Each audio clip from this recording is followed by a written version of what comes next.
Petit Berger est né dans un des hameaux les plus élevés de la vallée de ce si beau Doron, celle qu'on appelait le Pré éloigné, mais aussi Beauregard. Aujourd'hui, assis sur un banc, il contemple le boulevard animé où jadis il jouait dans les champs. Que son pays a changé, et pourtant des traces du passé sont encore là, avec ses traditions. Mais surtout, les monts inchangeables comme le si beau cirque de la Vanoise avec la grande casse aujourd'hui à l'honneur.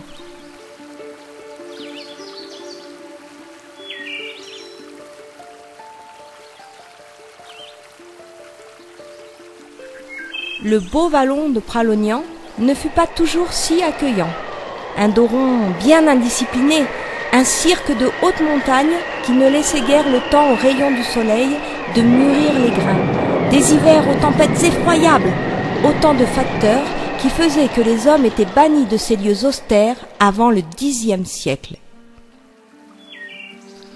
Petit Berger se souvient de tant de choses transmises par ses ancêtres depuis que quelques hommes décidèrent de s'installer sur ce plateau inhospitalier. Notamment de cette légende colportée ici depuis des siècles.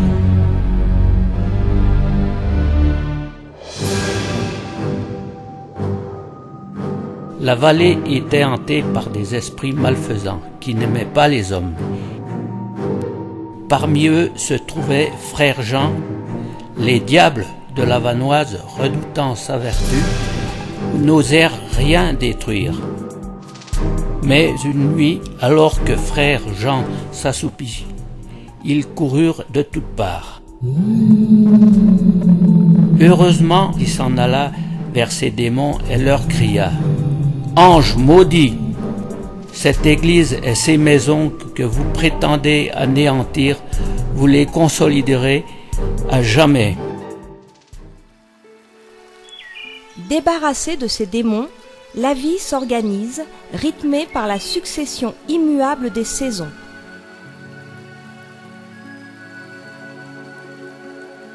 Ces quelques paysans vivent des alpages et de leurs maigres récoltes. Le bétail est la source unique de leur modeste fortune.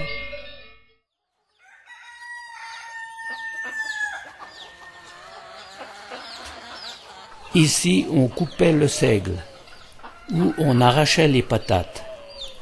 Plus loin, dans le grand couloir, on descendait le foin des montagnettes sur les grandes luges en bois de frêne.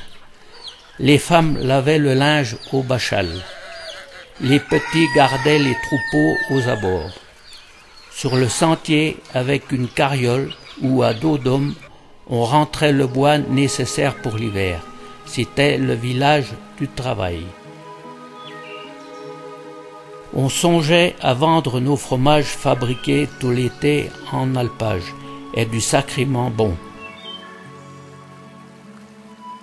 Ils en fournissaient des meules, parce qu'avant ils étaient nombreux les agriculteurs jusqu'en 1900, plus de 240, et aujourd'hui plus qu'une poignée.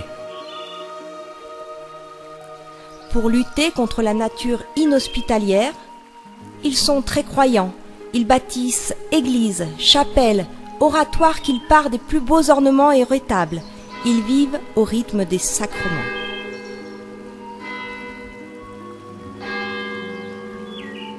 L'année était bien remplie entre la grande messe du dimanche, les fêtes à tous ses saints, les processions, les bénédictions, les missions, les confirmations, les mariages et ma foi aussi les enterrements. C'était bien la seule fois où l'on sortait l'habit du dimanche, avant qu'on fasse les fêtes républicaines.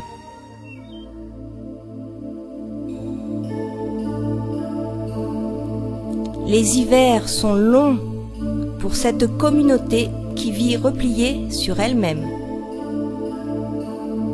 L'hiver, on grelottait comme des lapons avec le nez tout violet à cause des vents glacials. Perdu, on était dans un désert de neige.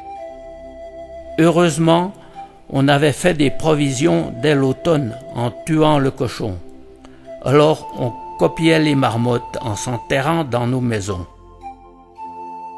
Pourtant, le froid, il fallait bien l'affronter pour sortir le fumier de l'étable, ramener le foin des chalets pour le bétail et dégager l'entrée, des matins jusqu'à 2 mètres de blanchette. Quel ennui!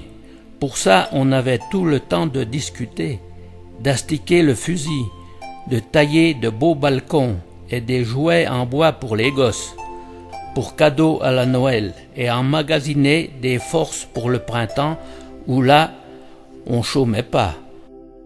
En attendant, bien obligé de mettre le corps au ralenti. Puis vinrent de drôles de voyageurs. Un beau jour, pour être exact, le 6 août 1860, les vieux ont vu débarquer un monsieur de la ville, qui parlait avec un drôle d'accent, William Matthews, qui s'appelait. Accompagné d'un jeune gars, celui-là paraissait de chez nous, Michel Croze, le prince des guides, qu'on l'a appelé du côté de Chamonix.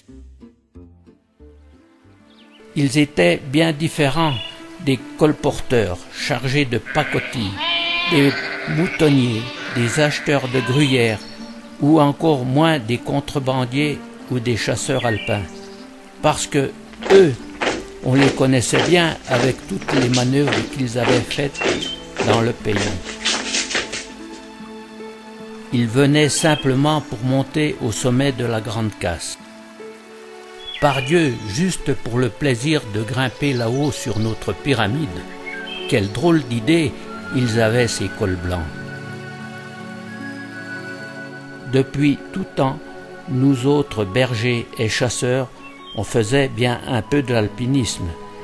Mais tout fanfaron qu'on était, on ne s'aventurait jamais sur les sommets.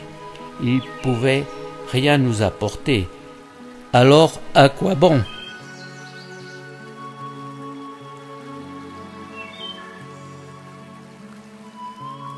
Le père Favre, à l'auberge du Barrios, la seule que proposait le gîte et qui devint l'hôtel de la Vanoise, leur recommanda l'Étienne Favre, qui allait souvent chasser dans les parages de la Vanoise.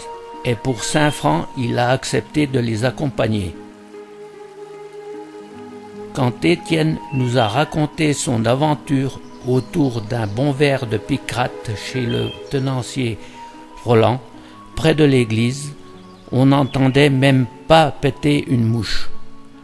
Pensez donc, au début tout allait bien, qu'il a dit, moins de 3 heures d'horloge pour arriver au col. Il a voulu les emmener à l'Aiguille. Mais tiens, pas question, ils étaient têtus ces deux-là. Après ça s'est corsé. D'abord, il a fallu ralentir parce que le sire Matthews s'est blessé au talon et c'est Croze qui a pris le commandement. Ils ont attaqué la pente à 45 degrés et taillé 1100 marches, dont 800 à la hache, collés contre le mur de glace dans le crissement des tricounis.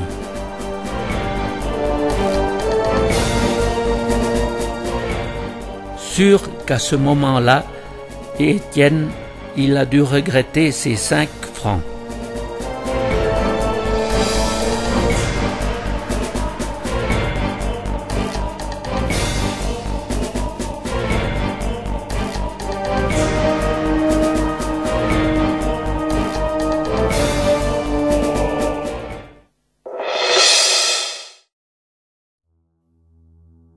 Quand ils sont redescendus vivants, la Grande Casse avait été ce jour-là bien indulgente avec ceux-là. Ça a été dur pour le Matthews, parce qu'il ne voyait plus rien rapport à la luminosité sur le glacier. Une sacrée expédition qui a alimenté longtemps les veillées, bien plus cette année-là que le vote pour le rattachement de la Savoie à la France. Tout juste, on commentait que le Napoléon, du chemin de la Vanoise, il voulait en faire une grande voie de communication.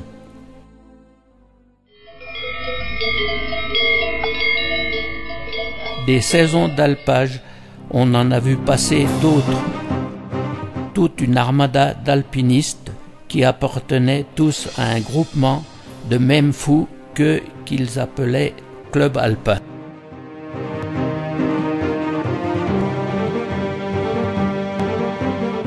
Tous avec la canne ferrée, les moltières enduites de graisse, serrées sur leurs souliers et leurs lanternes. Et puis, leur petit calepin dans la poche, toujours gribouillé plein de choses, c'est qu'ils étaient instruits. Il y eut du beau monde et de tous les pays. Ils enchaînaient les premières, comme ils disaient. Quand ils arrivaient là-haut, ils empilaient des cailloux avec leurs petits papiers à l'intérieur. Nous, on comprenait pas bien, parce que risquer sa vie pour rien, alors là, ça nous dépassait.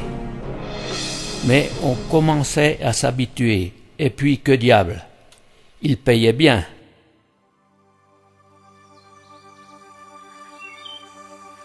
Et en 1881, voilà que ce CAF a décidé de faire son congrès à Pralognan. Si je vous raconte ce jour-là, c'est que vraiment ça a marqué l'histoire du pays. Le dimanche 14 août, on a vu débarquer des tas de calèches, avec des dames. Ah, les dames avec des tenues à faire pâlir nos narines, pourtant sacrément belles dans leurs costumes.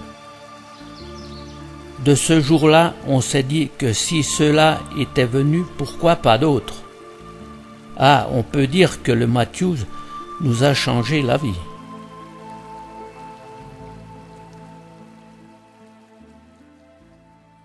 Mais il fallait qu'ils les aiment, nos montagnes, parce que pour arriver ici, on comptait pas moins de 6 bonnes heures depuis Moutier, à se taper le cul dans cette patache, quand il fallait pas finir à pied rapport aux côtes.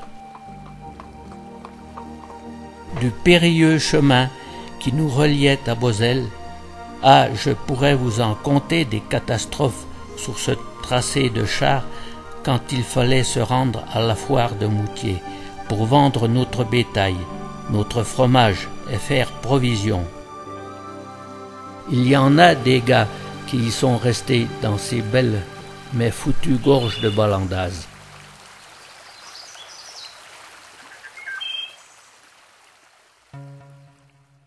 Bref, un jour ils ont construit une belle route qui fit notre fortune. D'abord avec la diligence.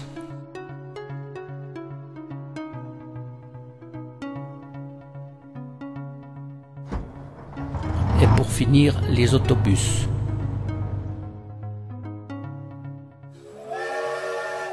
Avec le train qui arrivait à Moutier, ça mettait à 13 heures de Paris seulement. Enfin, ce qu'il disait, parce que nous, on n'a jamais fait le chemin inverse pour contrôler. Il faut dire que la fée électricité n'avait pas tardé à faire son apparition, avec ses petites boules de verre magiques qui nous sortaient du trou noir.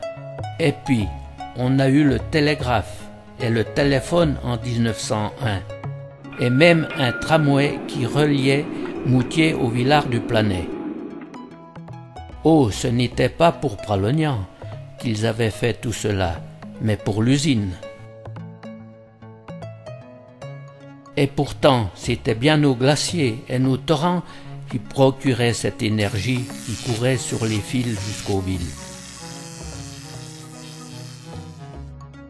Dès 1946, on a capté toute l'eau de nos torrents pour alimenter une centrale au Planay. 3 ans de travaux et beaucoup d'étrangers au village sont venus travailler ici. Grâce à tout cela, Pralognan était visité de jour en jour par des touristes toujours plus nombreux.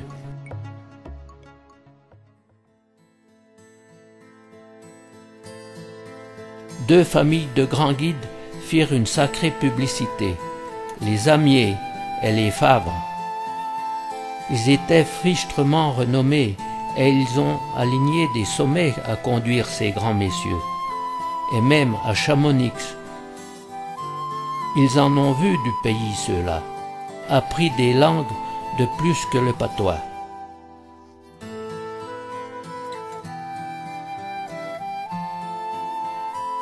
Alors, tous les petits bergers des alpages, comme moi, rêvaient d'escalade et de l'auréole dont jouissaient les guides, nos aînés. On escaladait des trucs incroyables, l'histoire de s'entraîner et de prouver notre courage. On ne pensait qu'au jour où on accrocherait à la veste en laine cette belle insigne de guide. Alors, pour conduire tout ce beau monde, un grand nombre sont devenus guides, porteurs ou muletiers. Plus besoin d'aller travailler dans les grandes villes pour gagner notre vie. C'en était fini des petits ramoneurs. Et on n'était pas peu fiers d'appartenir à la grande compagnie des guides qui était la plus importante de Tarentaise.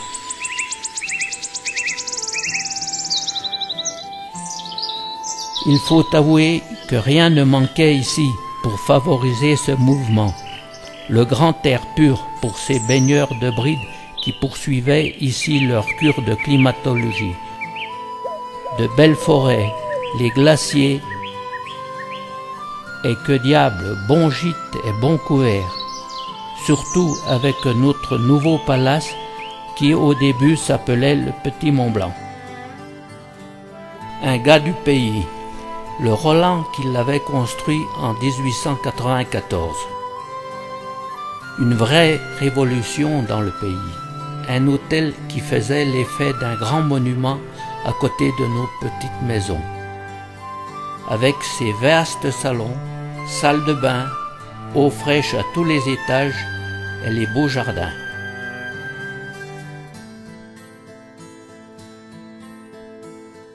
Mais le petit gars avait sûrement vu trop grand, et 2 ans après, il avait mangé la grenouille. Heureusement, un étranger au pays reprit l'affaire en main et l'agrandit encore avec l'électricité, le chauffage, l'ascenseur. Il le baptisa l'hôtel de la Grande Casse.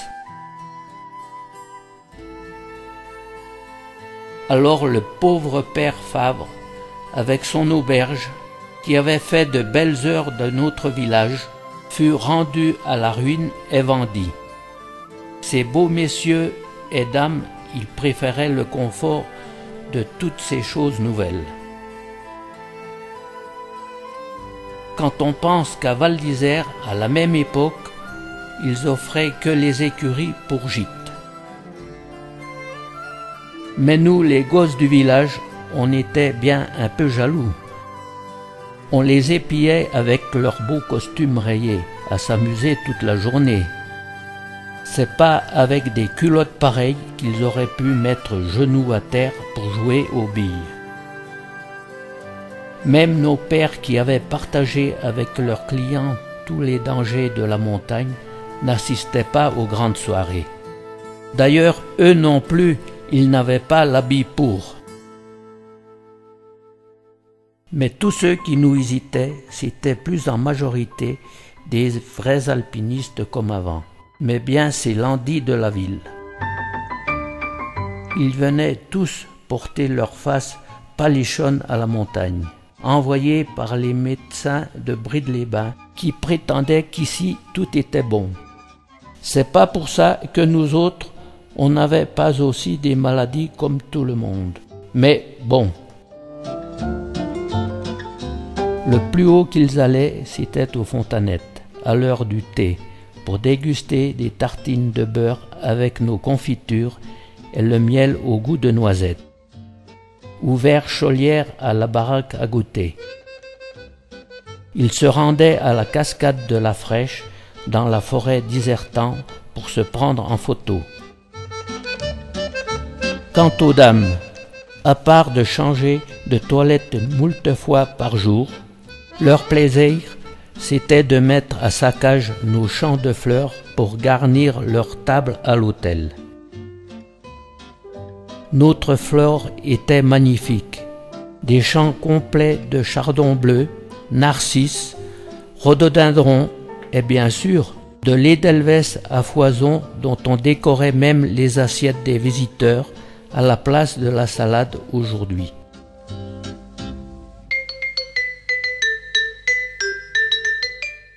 Nos guides étaient contents car ils gagnaient bien, les porteurs et les muletiers aussi, mais les touristes n'aimaient guère l'effort. En se levant, alors que ça faisait belle lurette que le coq avait déjà chanté, allez donc les emmener en montagne. Dans le pays, on était un peu moqueurs, et les guides les appelaient les monchus. Il fallait bien pas nous en vouloir. Que voulez-vous? Nous, pauvres paysans, on n'était pas habitués à côtoyer ce grand monde et leurs belles manières. Ils avaient leurs potins, nous les nôtres. La grande mode, c'était le chemin de la Vanoise, souvent à dos de mulet, pour passer la journée au refuge. L'histoire de nos refuges, c'est tout un entier avec celle du village. Celui qu'on appelait la Vanoise avait été construit en 1870. C'était juste pour les vrais alpinistes. Des paillasses dans un coin entre quatre murs, rien de plus. Il lui a fallu un cambusier pour garder tout ça. C'est le père Bourgeois qui ouvrit la cantine en 1897. Il était tellement aux petits oignons avec eux qu'il l'aimait bien, particulièrement sa bonbonne d'absinthe.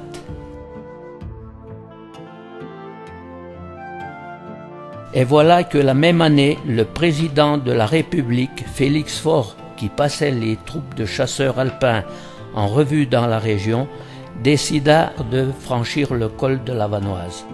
Ils ont casse-croûté joliment face à la Grande Casse, qui n'avait jamais vu autant de cordées humaines trinquées à ses pieds. On donna son nom au nouveau refuge construit par le CAF et inauguré en grande pompe en 1902.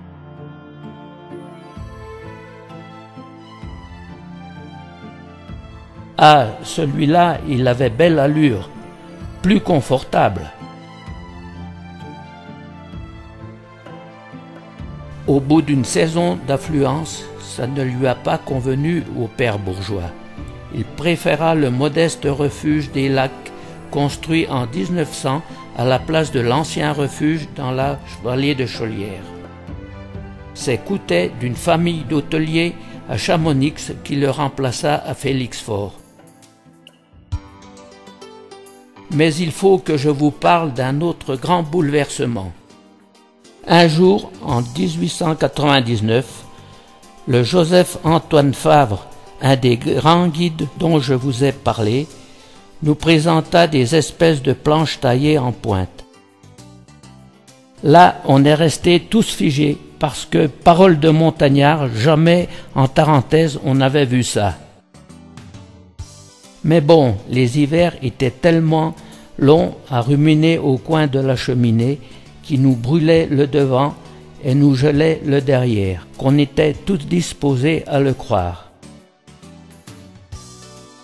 Avec Joseph, ça n'a pas traîné. On avait de bons menuisiers dans le pays qui en fabriquaient quelques paires. Ils ont commencé à s'entraîner sur le plateau. Ah, il fallait les voir, bûche sur bûche qu'ils se prenaient. C'est rien de choir dans la neige. Encore faut-il se relever. Mais les gars de la montagne, c'est tenace, alors on a vite progressé. Et pour finir, même le facteur et nos petits gars se rendaient à l'école avec ces engins qui étaient devenus un peu la bicyclette des neiges.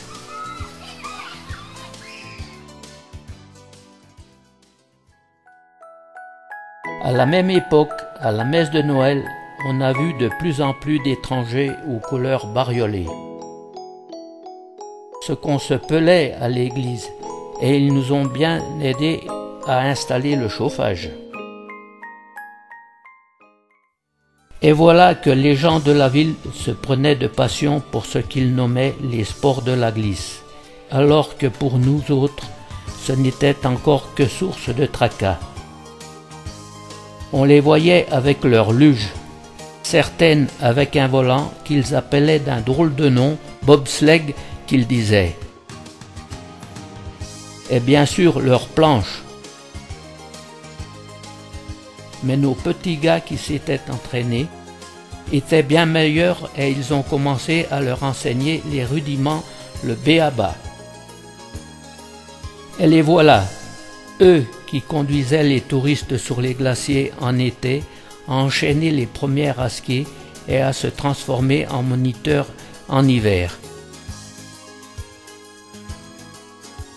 Même qu'ils montaient au refuge de Félix-Faure pour faire leurs exercices sur le grand plateau, pire sur les pentes de la Grande Casse. Et puis, comme pour les mules, ceux-là ne voulaient plus se fatiguer. Alors, dans le village, on a eu le premier remonte-ski en 1937. Belle invention, un vrai prototype. C'est qu'on a été les premiers à avoir une telle installation de toute la région. 10 ans plus tard, on en comptait 3 autour du village. Alors, Adin, en patois de chez nous, ça veut dire en ce temps-là. À côté de nos bazars, on vu fleurir des négoces d'hiver, avec des articles de mode arrivés tout droit de Paris. De drôles de tenues que ma femme aurait jamais osé porter. C'était une époque où tout était charivari au village. On avait déjà en 1934 9 hôtels. On créa la patinoire en face de la mairie. Et on élaborait des projets grandioses, des plans d'aménagement. C'est qu'on est resté pendant plus de 30 ans la première station de touristes la plus haute de Savoie. Ceux qui écrivaient dans les journaux nous affublaient de comparaisons pompeuses. Le Zarmet ou l'Oberland de Savoie. Tenez, même notre Grande Casse, ils se la prenaient pour le Mont Blanc.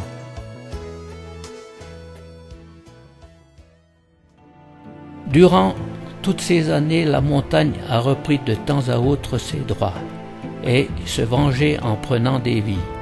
Souvent ceux qui grimpaient pour la gloriole. À ceux-là, la montagne a vite fait de leur donner une leçon de modestie. Mais la faucheuse a aussi emporté quelques-uns de nos gars. Et voilà ce que notre belle France avait connu de plus tragique en 1914. Recommençait la guerre de 40. Les petits sont partis de nouveau se battre et beaucoup ne sont pas revenus. La libération est enfin arrivée et avec elle de nouvelles années florissantes. À croire qu'ils voulaient tous oublier ces horreurs. On a continué à rêver à l'élaboration d'une grande station de ski. Mais nos plus beaux champs de neige étaient encore plus haut du côté du Bon Bochor, et aucun téléski ne pouvait les hisser tout là-haut. On nous a envoyé une armada d'ingénieurs pour construire un téléphérique. Mais quand même, heureusement qu'il y avait les gars du village sur le terrain, parce qu'il fallait oser aller la planter, la gare d'arrivée, là-haut sans pylône intermédiaire, et avec un vide de 200 mètres. Il n'aurait sûrement pas fonctionné en 1953 sans ces costauds.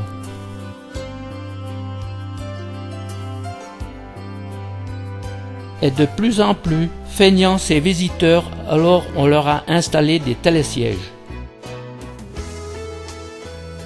Même maintenant qu'on fabrique de la neige artificielle. Nous qu'on priait pour en avoir le moins possible.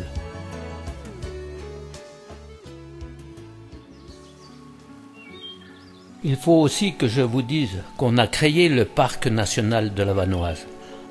Ça a mis du foin dans le village, provoqué des brise-billes. On voyait pas bien l'intérêt. Les projets d'extension du ski tombaient à l'eau. Les premiers gardes ont été nommés pour protéger la nature. Mais au début, ils étaient plutôt des bergers de chamois. Parce qu'aller faire comprendre du jour au lendemain à nos chasseurs qu'ils ne feraient plus ce qui était une tradition de tout temps, des fois une nécessité. C'étaient plus ces braconniers de l'époque. Ah, pour ça, ils prenaient bien leur permis, mais disons qu'ils avaient leur méthode. C'est vrai que le gibier se faisait rare, surtout après la guerre. Alors c'était peut-être pas mal de préserver tout ça, pour qu'aujourd'hui nos petits-enfants puissent les admirer. Il y a bien longtemps, ils nous avaient rajouté la Vanoise à notre nom. Voilà qu'ils nous nommaient maintenant la capitale. Un peu normal quand même, rapport qu'on a donné plus de 70% de la superficie de notre commune pour créer le parc. Ah là là, oui, beaucoup de choses ont changé depuis que le Matthews est venu. Et tout cela en si peu de temps, alors que pendant des siècles rien n'avait bougé ici.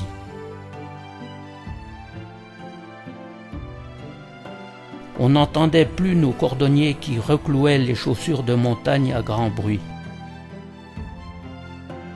Plus de barbiers, plus de vendeurs de glace pour rafraîchir quand le frigo était encore pas arrivé, plus de maréchal Ferrand, plus ces jolies petites vendeuses de fleurs, et plus de vendeurs de peaux.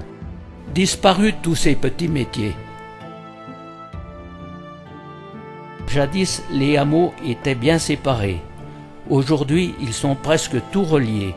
Et le boulevard, il va jusqu'au Barrios, alors qu'il y a à peine 100 ans, ce n'était qu'un chemin bordé de champs, ou plus tard bordé d'arbres.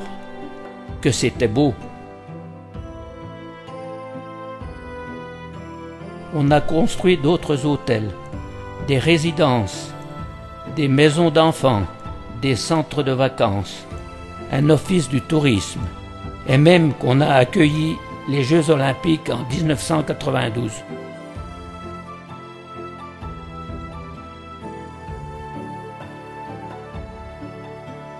Mais fichtre, Pralognan conservera toujours ses monts, sa grande casse qui ont fait sa réputation. Et on pourra bien y installer toutes les nouveautés que la mode voudra. Les bruits de ces nouvelles potinières sera toujours couvert par le chant du doron et le doux son des cloches des troupeaux, tant qu'il y en aura. Au fait, je ne me suis pas présenté. Peu importe, je pourrais m'appeler Amier, Blanc, Favre, Roland, Thomas, Vion, car ici on a tous la même histoire. On descend tous des petits bergers de la Vanoise.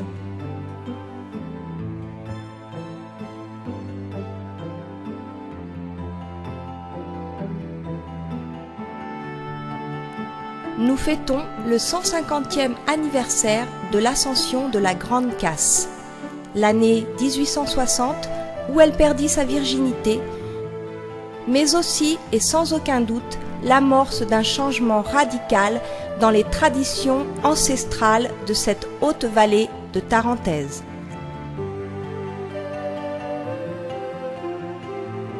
Merci à tous les descendants des petits bergers qui ont contribué à ce que leur histoire et celle de leur terre natale ne tombent un jour dans l'oubli.